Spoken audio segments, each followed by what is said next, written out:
to switch your breathing down. We are going to slow the breath, but still think of the biomechanics of breathing. There will still be from low, abdomen, diaphragm, middle, rib cage, expanding, chest. But this time, imagine there is a feather in front of your mouth and nose. When you breathe, you must not make the feather move whatsoever. Your breathing is so light and soft and gentle. And I want you to adopt a cadence of in for 3, out for 5, and 2 second hold. Because your breath is so soft, there's hardly any movement of the body. And each breath, your in-breath, will merge into the out-breath, and the out-breath will merge into the breath hold, just for 2 seconds. And as the breath hold comes to an end, it will merge into the in-breath. So everything is continuous, coordinated, soft and gentle. If your maths is like mine, 3, 5, 2 gives a 10-second breath. You have reduced your breathing rate to 6 breaths per minute. I want you to continue, but try to get to the edge of your breath where you feel a very slight air hunger. So by the end of your 2-second breath hold, you feel a little urge to breathe in again. If that doesn't happen at the end of your 2-second breath hold, then take it to 3 seconds or 4. So then your breathing rate may be 5 or 6 breaths per minute. Sink deeper into the mat. Slowly you're floating. Continue with your soft breathing, your feather breathing. Do not move the feather, your breathing is so light. You're breathing at a rate of 6 breaths per minute.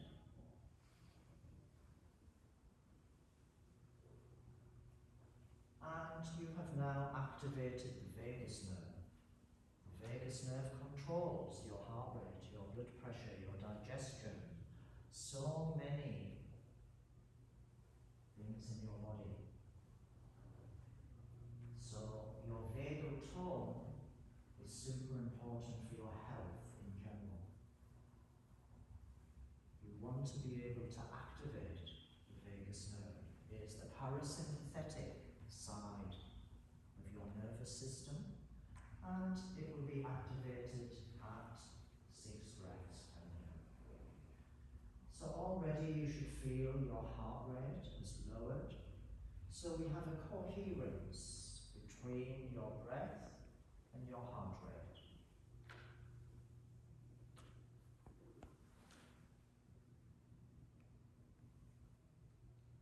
Feel you're sinking deeper, totally relaxed.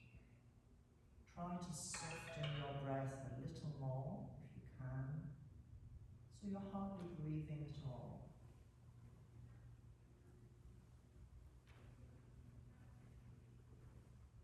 You're raising your CO2, which is why you may feel a little air hunger.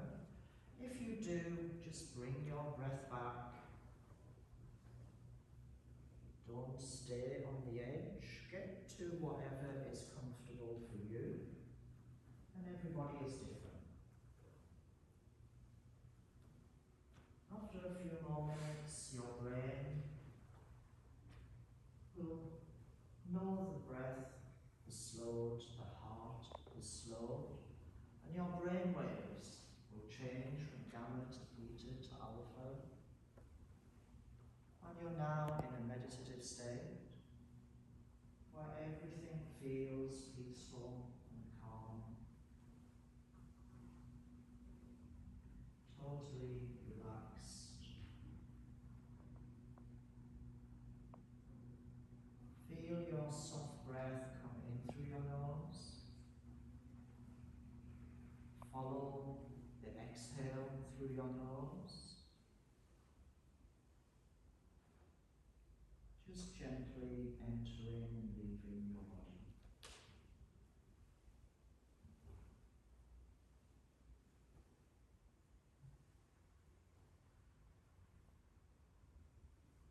You've now achieved synchronicity between your breath, your heart and your brain waves. Complete and utter relaxation, calm and peace.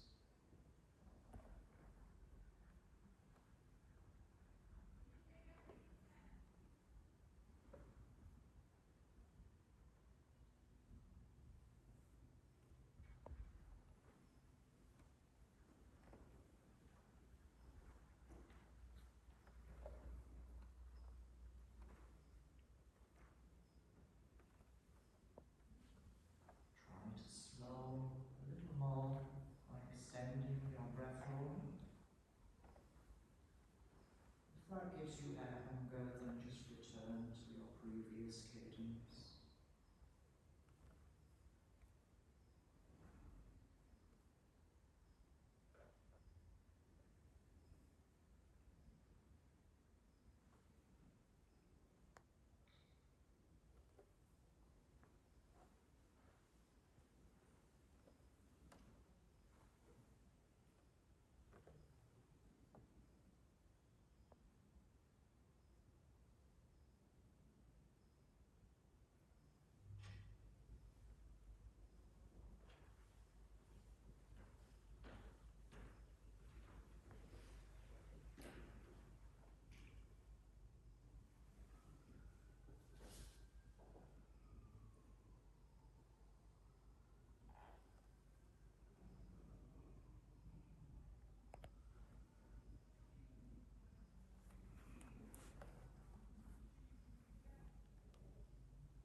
Now slowly open your eyes just to the light.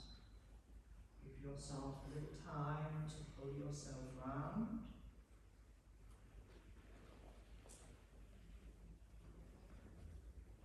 Just pull up your knees and just sway right and left just to release the hip. Nice and relaxed. Side to side.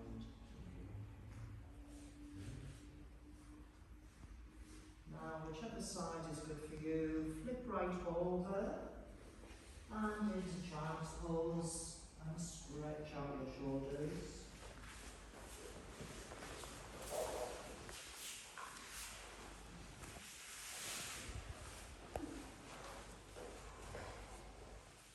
Then push back up into tabletop, onto your toes and just work your ankles.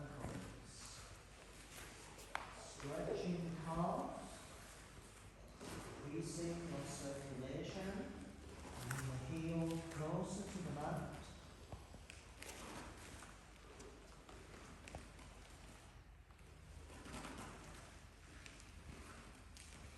Then, when you're ready, walk your hands back, onto your knees, slowly push up.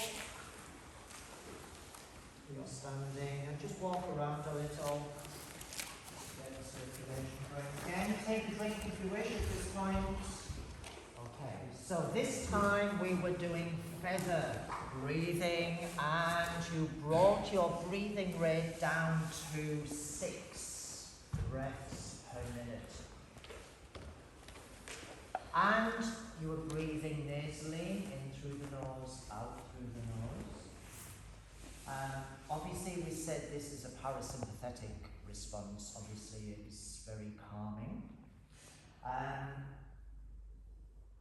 also what you need to be aware, nasal breathing releases nitric oxide, and which dilates your blood vessels. So obviously it improves your cardiovascular health. It's a really important gas. Doesn't last very long, but it's released. The reason for the humming is when you hum, you release 15 times more nitric oxide than throughout the day normally. So I don't know if humming was like an old-fashioned thing, or like whistling or something, but you don't see many people hum today. But maybe they'll start now. Yeah. So you get 15 times more nitric oxide when you hum. Nitric oxide will sterilize the air going into your lungs. It's antibacterial, antiviral. So going back, was it 4 or 5 years? It would have been useful to know that. Alright. So that is one of the benefits of nasal breathing, apart from the fact when you breathe through your nose, as you found, you can breathe a whole lot slower than if you breathe through your mouth. Alright, your mouth is for eating. So breathe in and out through your nose whenever you can to release nitric oxide. And as I say, it's a vasodilator, so it's going to improve your cardiovascular health. The other thing I mentioned was vagal tone. The vagus nerve, which is behind your carotid, detects slow breathing, 6 breaths per minute, because its main concern is the parasympathetic nervous system. That's its job. And when you breathe at 6 breaths per minute, a neurotransmitter called acetylcholine is released. And that is a really potent anti-inflammatory. It will mop up harmful inflammation in your body. And as we all know, inflammation is your enemy. Inflammation, when you detach a muscle from your tendon, or you cut yourself, is really important, but only for a short time. After that, if it's in your body, it is destructive. And nearly all disease begins with inflammation. So if you can have an anti-inflammatory effect on your body by breathing 6 breaths per minute, releasing nitric oxide, releasing acetylcholine as an anti-inflammatory, it is going to be beneficial for your health and well-being. So it's acetylcholine, a natural anti-inflammatory. So poor vagal tone represents poor health, basically. An increased active vagal tone is more parasympathetic, is more calming, healing. So you need to activate your vagus nerve. And I was watching a podcast just the other day. The latest research, I think from Europe, was that people with long COVID have a damaged vagus nerve. There is inflammation in the vagus nerve. And that, if the vagus nerve is not working, you're going to be agitated. All of the things almost going back to sympathetic, like the power breathing, higher heart rate, higher blood pressure, agitation of the mind, brain fog they call it, don't they? All of these things is part of long COVID. So vagal tone is really important, and that is activated by the 6 breaths per minute. In for 3, out for 5, hold for 2. It's between, the research shows between 4.5 and 6 breaths per minute. So I've taken it to the easiest, 6. If you can get to 4.5 or 5, that's great. But it means quite a long breath hold. I was going to say, you still do the 3-5, you just increase the breath hold. 3, 4, 5, yeah. Yeah, because then you're breathing less per minute, basically. Once again, the less you breathe, the more oxygen you have. That's the take home there. right? Sounds So, doesn't it? so all of these advantages from your feather breathing, which we can call meditation, basically. If you were sitting and you were doing that and you were reducing your breath to 6 breaths per minute, that is meditation. But how many people have You told you can't that? do that for 30 seconds before class. What? You can't really, the meditation you do before Oh, class, impossible. Yeah, impossible. That's just Yeah, yeah. Because it took time for the coherence of your heart to match your breath. Yeah. And then it took even longer for your brain waves to then synchronise with your heart rate. So just like a symbolic thing. Exactly. That's why I say, how many of us actually? Nobody. Yoga least of all the instructor who's thinking, what are we going to do next? He's not meditating at all, guys. I don't know if you think he is, he's not. He's more concerned about what's happening in the class. Yeah, all of these things, the nasal breathing is obviously really important that you don't mouth breathe, which is why I wanted to test you with the high intensity work. So, high intensity, when you feel the need to breathe in through the mouth, you slow down. You don't start breathing in through the mouth, because then all you do is reduce the delivery of oxygen to your brain and your muscles. It's counterproductive. All you do is slow the pace, breathe in through your nose. You can breathe out through your mouth, as we found from the boxing. That's fine, just don't breathe in through your mouth. Okay, so really, biochemistry, what is happening when you were doing your feather breath? Biochemistry, O2, CO2. O2, what do you reckon? You were breathing very slow. Well, if you're going in for 2 and out for 3, your O2 must be going down. It's O2 is falling, yeah. But it won't fall much, no. because you're still breathing. Yeah. So you're topping up. So if you start at 99%, it might come down to 95, 96, but it will not become hypoxemic. So you're not going to get splenic contraction, you're not going to get kidney EPO. You may get the Bohr effect, because what's happening to your CO2 when you're doing a feather breath? It's going up, because your breathing rate is so slow, you're retaining the CO2 in your blood, so it's going up. When you overbreathe, it's rock bottom. When you breathe slow, it's high. Remember, high CO2, healing, calming, acidic. And of course the breath holds going to push it. And the breath holds do the same. So the biochemistry for the feather breathing is the same as the breath hold. Apart from the breath hold is such a life-threatening event that the body goes into panic mode, spleen, get me more blood, kidney, release EPO, and all of these adaptations occur as though you were in Mexico City. What a lot of people do, I've seen in the MMA community, is just tape their mouth. So they can't breathe through their mouth. And they do their cross-training, their boxing, whatever, with a tape mouth, and they'll breathe just in and out through the nose. So that means, of course, their CO2 is higher.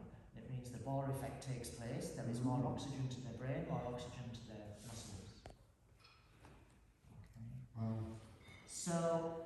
Okay. So the biochemistry of feather breathing, 6 breaths per minute, is similar to the breath hold, but without the splenic contraction, the kidney EPO. The Bohr effect takes place with both, because that only requires high CO2. Yeah? And that's why I was pushing you just to get to the edge of your breath when you feel I've got to breathe in, because that means your CO2 has risen. If you don't get there, then it's pretty level. And everybody's different, so it could be 3, 5. You know, lots of people say with asthma you would never do anything that we've done today, because they couldn't cope with CO2 going up even a touch. They would panic. Does temperature have any? Yes, the temperature changes the same time as the CO2 and the same with the pH. So temperature, pH, CO2 all have an influence on this. So CO2 has got to become your friend. Even though it's a scary gas, right? It makes you panic, but it is your friend. You don't make it your enemy. So you get used to, you need to increase your tolerance. To make it your friend, you have to tolerate it. Don't become oversensitive to CO2, so that you have to take lots of breaths. And if you do, we all get stressed at some point, you feather breathe. You slow it down. You make friends with CO2. You can't get all of these things, the activation of your vagus nerve, the acetylcholine, reducing your inflammation, the nitric oxide, opening, dilating your arteries into the parasympathetic nervous system. All of these good things happen. And as a plus, the Bohr effect takes place. So you're getting more oxygen at the same time.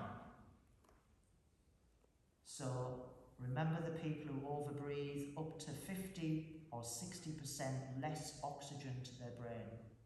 And I've been in a nursing home with a relative, I'm sure many of you have, and their posture is really poor, and so they're not getting any oxygen to their brain because they're overbreathing. Their CO2 is rock bottom because they're breathing too much. Become delirious and all, everything associated with it as well. So we've got three things that we've done today.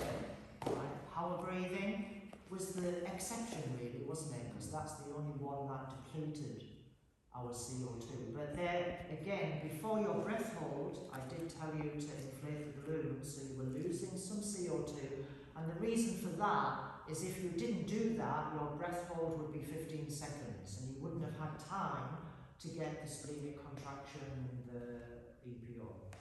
Right, so it just makes your breath hold a bit more comfortable and a bit longer by depleting your CO2 before you hold your breath. Okay, you can do it without, but it's not very pleasant. It's not very nice. So the power breathing is the exception. That's lowering your CO2, and in doing so, it puts you into fight, flight, or freeze. Adrenaline hits your bloodstream, noradrenaline. Blood pressure up, heart rate up, so you can fight. And again, go back to those with chronic overbreathing. They're getting all of those things, but they're not fighting. It's still in their bloodstream. That's what is destructive. So if you get adrenaline, you lose it. That's the message there. And then the other two, similar, though obviously the one that elicits the biggest response, the life-preserving response, is the breath hold. Because that's what it is. So, with the feather breathing, you mentioned you had the release of anti-inflammatories. Yes. How much anti-inflammatories do you get from that, and what would you recommend or suggest in terms of when to do the feather breathing for general health? I can't give you an amount. I don't know. But as regards frequency, which is like the main thing of your question, if you can do 6 breaths per minute every day, several times a day, certainly when you're stressed or anxious, you feather breathe. If you want to do because if you're anxious or whatever, breath holding can be a bit scary. It's easier to breathe slow. So you can do it every day. So just during the day, just catch yourself and think, right, I'm just going to slow down. You could be walking, you could be doing something, you could be driving. I'm just going to slow my breath so I have less take myself out of sympathetic into parasympathetic. And I would guess, I mean, obviously the more you practice, the better you get. But eventually you'll be able to do 15, 20 minutes and then be totally relaxed, have the benefit of extra oxygen to your brain due to the Bohr effect, the calming, the anti-inflammatory, all the things you've mentioned. So I don't think you can do too much. Obviously, it's bringing you down.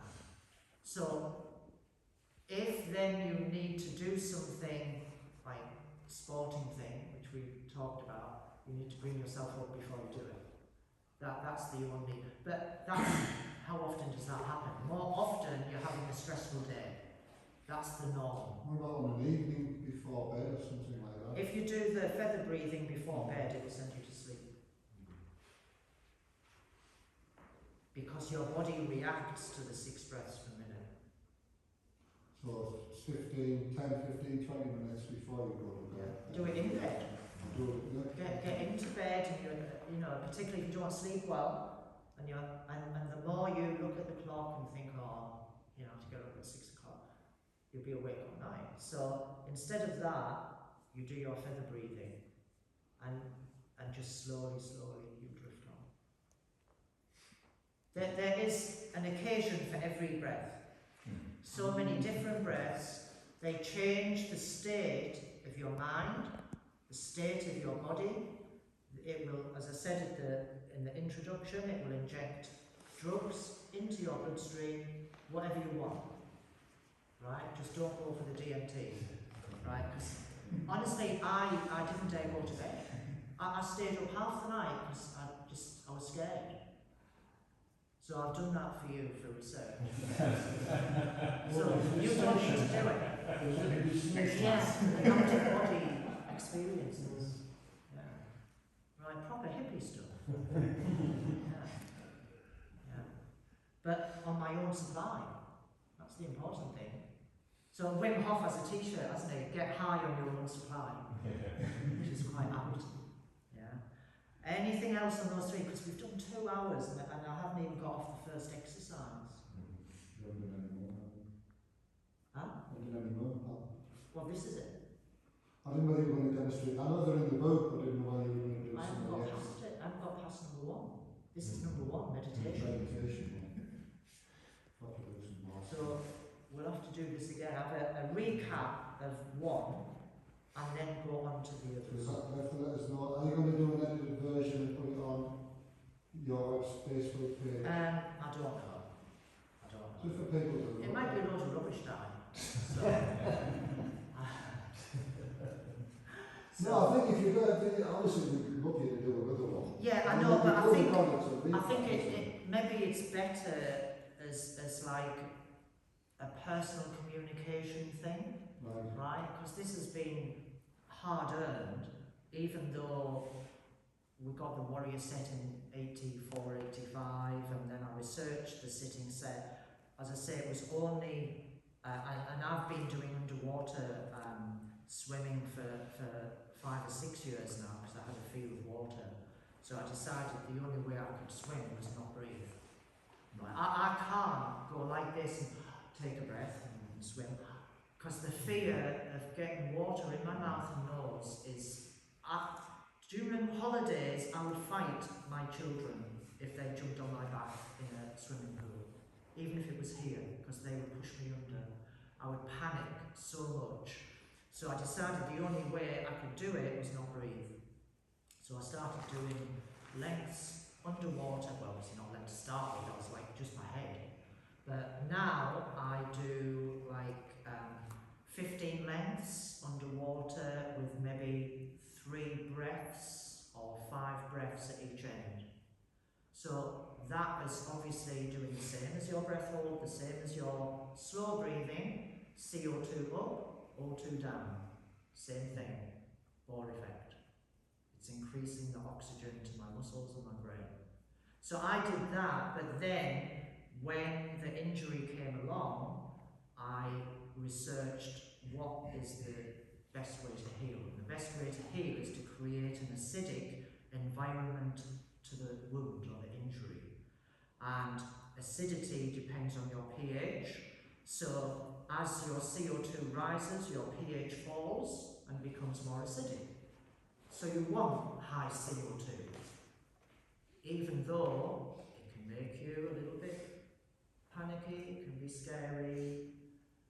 If you take your breath holds to the extent of diaphragmatic contractions, that's not very nice.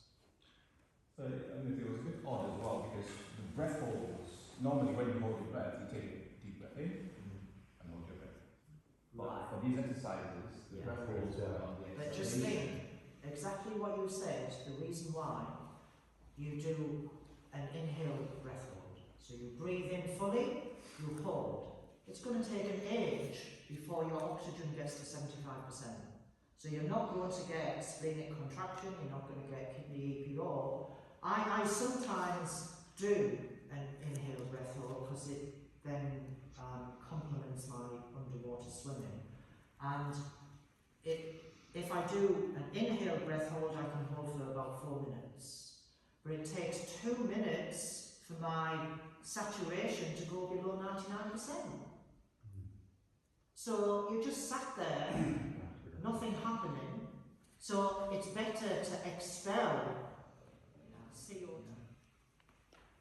So inhale breath hold, obviously, when you're swimming. But that's a good point though. Talking about water, you never hyperventilate before you swim. Okay. So the reason is that you get shallow water blackout, because if you hyperventilate, you depress the urge to breathe. So you start swimming underwater, say, and that urge doesn't hit you until your oxygen has gone so low that you black out. So you never hyperventilate before going into water. This is dry apnea. Apnea, breath hold. Dry apnea, wet apnea. Swim apnea is always on an inhale. Dry apnea is on turning the windlass, the big wheel when we're doing hamstring stretches, and then there is the static version of that. And that's where I mentioned at the beginning that, I researched ancient yoga pranayama and the scientific principles of blood chemistry, but then the third thing was visualization, and that's where you need the visualization. So on number 8, as the breath, the in-breath comes down to your centre, and the out-breath goes up the spine, so you have this circular breath down to your centre, up the spine, over the head to the top of the palate, and then, so it's a complete circle. And I found that whether you're doing the hamstring stretch or you're doing a front middle split, using visualization neutralizes the myotatic reflex. The reflex that when you bend forward and your muscles tighten, and it said, no, you're not going to do this, you can override that to improve your flexibility. So I was going to show you that today, but at 12:10 we're not going to do it. So we'll save that again for